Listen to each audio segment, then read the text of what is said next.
মিলাদ দেওয়া বা চল্লিশা করা কি জায়েজ?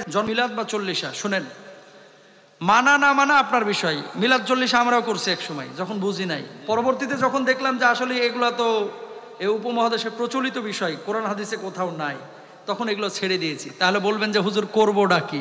প্রশ্ন জাগে কি জাগে না? জোরে কোন যে আমার বাপ মা মারা গেছে, আমার করণীয় কি? দেখেন নবীজির হাদিস, ইদা মাতাল ইনসানু ইনকাতা আনহু আমালুহু ইল্লা মিন সালাস।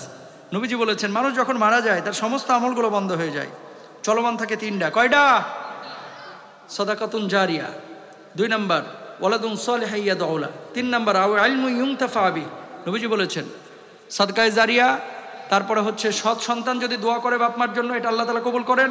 এরপরে নবীজি বলছেন এমন এলেম যদি রেখে যায় যে এলেমগুলো সে ছড়িয়ে গেছে অথবা কিতাবাদে লিখেছে, ছাত্র তৈরি করে গেছে, যেটা দেশের জন্য, জাতির জন্য, দিনের জন্য কল্যাণকর, আল্লাহ তাআলা কবরে শুয়ে শুয়ে তাকে সওয়াব দিতে থাকবেন। সুবহানাল্লাহ কোন।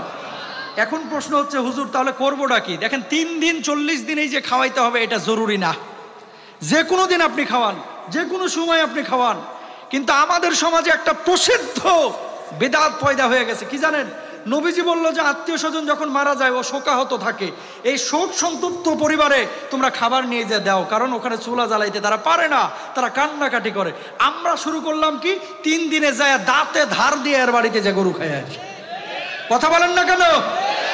আবার এই 3 দিন 40-এ এমন আয়োজন হয়, বিশ্বাস করেন এটা কি কুলখানের অনুষ্ঠান না বিয়ার দাওয়াত, এটা বোঝা মুশকিল।